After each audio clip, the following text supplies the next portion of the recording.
Hindi, ito talaga as is yung mga costumes nyo. Top 4 answers on the board. Ito na yung final round, ha? Minsan, tinatalian ng mga batang naglalaro ang insektong ito. Go!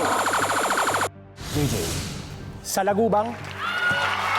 Ginawa mo ba ng bata? Yes! Ginagawa ko yan. Pinapalipad ko pa. Napaikot pa sa lagubang daw, catch. Nandyan ba yan? Uy, top answer. JJ, pass or play?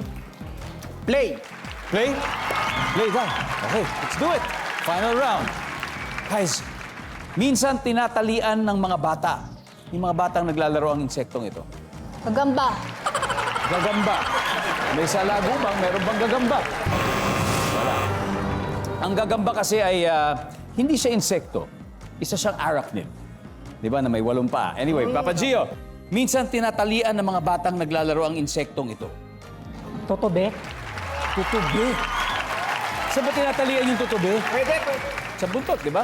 Tutubi. Zam, minsan tinatalian ng mga batang naglalaro ang insektong ito.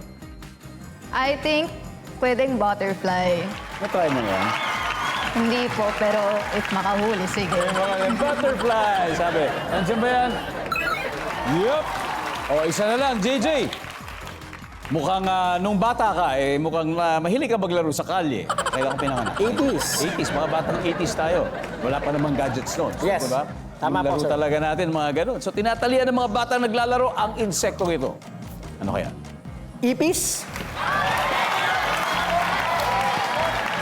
Ipis. Tapos, ano gagawin mo sa ipis? Pinapalipad ko. Palipad mo. Ginagawa mo sa langgol ang ipis. Oo, ha?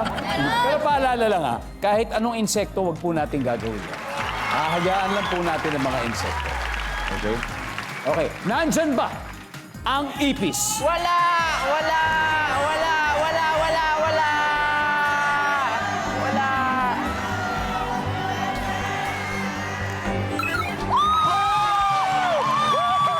Ang galing!